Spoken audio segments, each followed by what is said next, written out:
పశ్చిమాసియా ఉద్రిక్తతల్లోకి China enter అవుతోందా? అమెరికాకు వ్యతిరేకంగా ఇరాన్కు మద్దతుగా రష్యాతో కలిసి యాక్షన్లోకి దిగాలని డిసైడ్ అయిందా? టెహ్రాన్ రక్షణకు భారీ ఎత్తున ఆయుధాలు అందివ్వబోతోందా అంటే అవునని అంటున్నాయి ప్రస్తుత పరిణామాలు.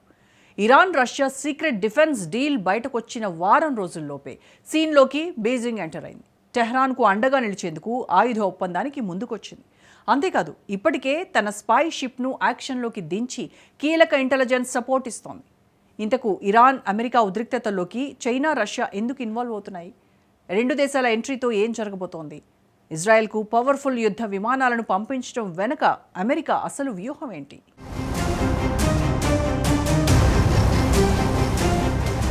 అమెరికా ఇరాన్ వార్ సీన్లోకి dragon country entry.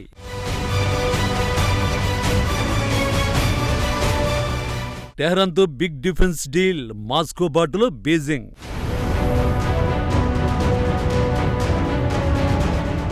Target America, Iran Russia China ఏకమయ్యాయా?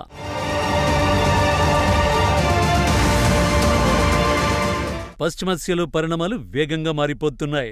అణు ఒప్పందం విషయంలో ఎందుకు దిగిరాకపోవడంతో ఇరాన్పై మరింత ఒత్తిడి పెంచే దిశగా అమెరికా ప్రయత్నాలు మొదలుపెట్టింది. ఆ దేశ అమ్ములపదిలోని అత్యంత కీలకమైన స్టెల్త్ ఫైటర్ F-22లను ఇజ్రాయెల్కు తరలించింది.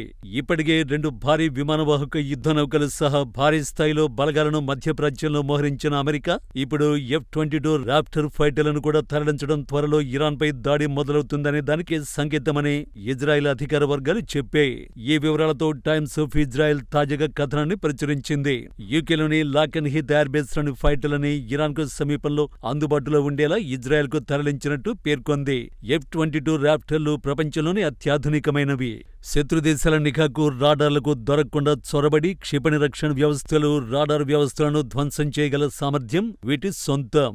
ముందుగా వీటితో శత్రు దేశాల రక్షణ వ్యవస్థలను ధ్వంసం చేస్తే ఆ తర్వాత క్షిపణులతో మిగతా ఫైటర్లతో విరుచుకుపడి కీలక లక్ష్యాలను ధ్వంసం చేయడం ఈజీ అవుతుంది. అమెరికా దాడి మొదలు పెడితే ఇరాన్ గగనతలంలోకి మొదటగా ప్రవేశించేది F-22 రాప్టర్ ఫైటరే అని విశ్లేషకులు స్పష్టం చేస్తున్నారు. సరిగ్గా ఇలాంటి సమయంలోనే చైనా సీన్లోకొచ్చింది.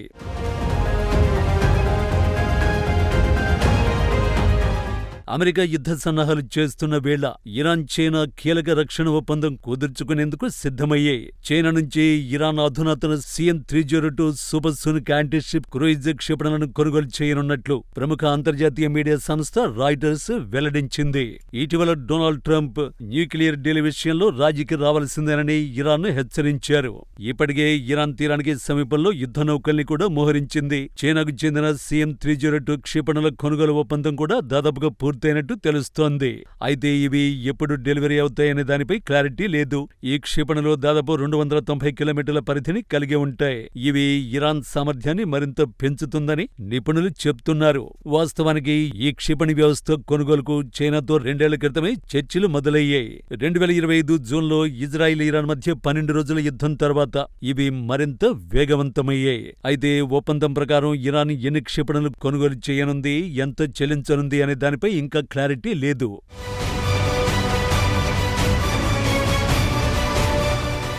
మరోవైపు చైనా ఇరాన్ మధ్య కుదురుతున్న ఈ సైనిక ఒప్పందం వల్ల ప్రపంచవ్యాప్తంగా ముడి చమురు ధరలు మరింత పెరిగే ఛాన్స్ ఉంది. చైనా కేవలం మిస్సైల్స్ కాకుండా డ్రోన్ టెక్నాలజీ, యాంటీ శాటిలైట్ ఆయుధాలను కూడా ఇరాన్కి ఇచ్చే యోచనలో ఉన్నట్లు సమాచారం. చైనా, రష్యా, ఇరాన్ ఏటా ఉమ్మడి నావికా విన్యాసాలు నిర్వహిస్తాయి.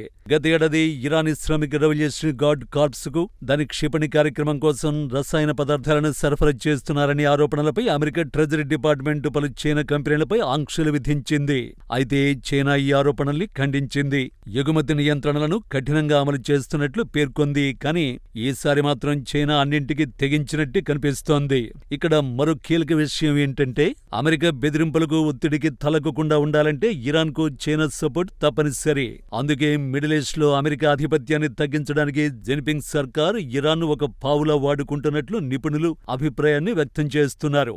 ఇటీవలే ఇరాన్ సముద్ర జలాల్లోకి చైనా స్పై షిప్ కూడా కనిపించిందని నివేదికలు చెబుతున్నాయి. అంటే టెహ్రాన్కు అమెరికా నుంచి ఎదురయ్యే ముప్పును తిప్పికొట్టేలా ఇంటెలిజెన్స్ సపోర్ట్ కూడా అందిస్తున్నారన్నమాట.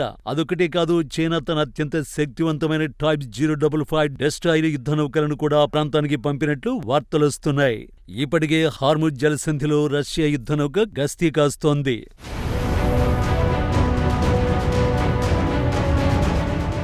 ఇటీవలే ఇరాన్ రష్యా మధ్య సీక్రెట్ డీల్ ఒకటి బయటకొచ్చింది.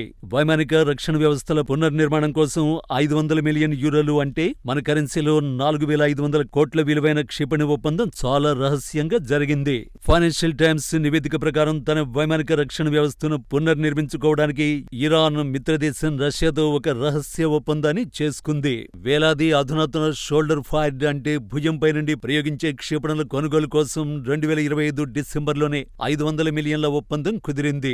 2027 నుండి 3 ఏళ్ల కాలంలో 500 మ్యాన్ పోర్టబుల్ వెర్బాలాంచి యూనిట్లు, 2500 9M336 క్షిపణులను సరఫరా చేయడానికి మాస్కో అంగీకరించింది. ఫైనాన్షియల్ టైమ్స్ సేకరించిన లీక్ అయిన పత్రాల ప్రకారం జనవరిలో ఇరాన్కు 6 రష్యన్ Mi-28 అటాక్ హెలికాప్టర్లు వచ్చాయి. వాటిలో ఒకటి ఈ నెలలో టెహ్రాన్లో మోహరించారు. 2025 జూలైలో ఇజ్రాయెల్ అమెరికా దాడి ముగిసిన కొద్ది రోజులకే ఇరాన్ ఈ వ్యవస్థల కోసం రష్యాను అభ్యర్థించింది. వీటిని కాక ఒక యుద్ధనౌకను సైతం రష్యా పంపించింది. ప్రస్తుతం అది హార్ముజ్ జలసంధిలో ఇరాన్ యుద్ధనౌకలతో కలిసి యుద్ధానికి సిద్ధంగా ఉన్నామనే సంకేతాలు ఇస్తున్నారు.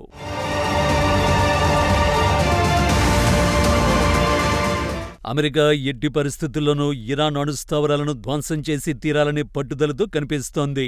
ఇరాన్ కూడా ఈసారి అమెరికాతో అమీతుమీ తేల్చుకోవాలనే పట్టుదలతోనే ఉంది. దానికి రష్యా, చైనా నేరుగానే మద్దతిస్తున్నాయి. ఇవన్నీ చూస్తుంటే మిడిల్ ఈస్ట్ లో ఈసారి పెను విధ్వంసం తప్పకపోవచ్చనే విశ్లేషణలే వినిపిస్తున్నాయి. రష్యా, చైనా యుద్ధ నౌకలు అక్కడ ఉండగా అమెరికా దాడి చేస్తే ఆ దాడిలో ఈ 2 దేశాల నౌకలు దెబ్బతింటే అధికారికంగా America versus Iran, Russia, China యుద్ధంగా మారే ప్రమాదం ఉంటుంది. ఇది తెలుసు కాబట్టి ట్రంప్ సర్కారు దాడి విషయంలో ఆచితూచి వ్యవహరిస్తోంది అనేవారు ఉన్నారు. ఏది ఏమైనా అగ్రదేశాలు ఆడుతున్న ఈ ఆట ఎప్పుడు ఎలాంటి మలుపు తిరుగుతుందో చూడాలి.